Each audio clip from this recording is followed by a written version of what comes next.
So why is it that I choose to give the Duggars humanity on occasion?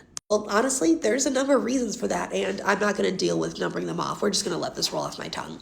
I do think it is important to understand that I do not believe that the Duggars for a second are like all entirely, like all encompassing evil people.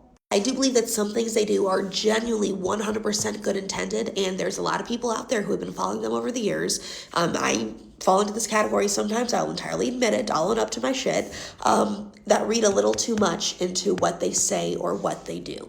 It is very easy to judge someone when you see them, on TV all the time, in the news and interviews, and you feel like you know them, but in all reality, you don't.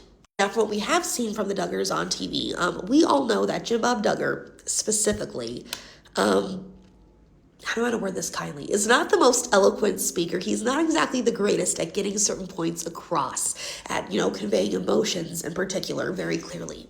I think we all kind of have that one friend, or at some point have had that one friend, where when they talk to you, you kind of have to meet them in the middle, where it's like you know what they're trying to say.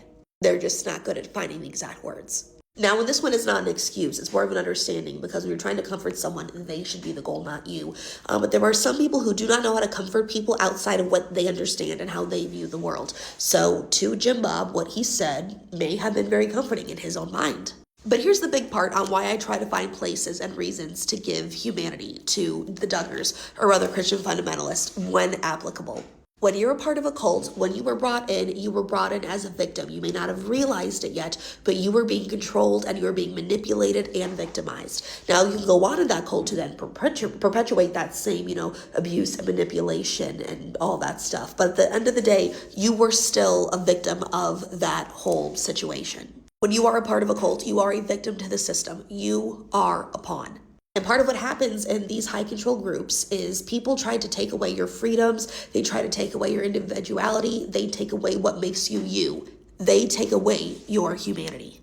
And whether or not I like someone, whether or not I agree with them, there is no situation in which someone should feel that their best bet to get through life is to join one of these high control groups, even if you don't realize that it's a high control group. Because remember, Jim Bob Duggar joined this as a young man who's trying to find answers to figure out what his life is going to be or how he can improve things so that he would not grow up to be like his father, because Jim Bob had a very troubled upbringing. These cults take away the humanity from people, and I do not want that to happen to anyone. So when I find space where it could be like a human type of thing, I will always offer that as an option, not the entire situation, not the absolute truth, but as a lens that we might be able to look at something just to truly be better than the other person and like where they came from.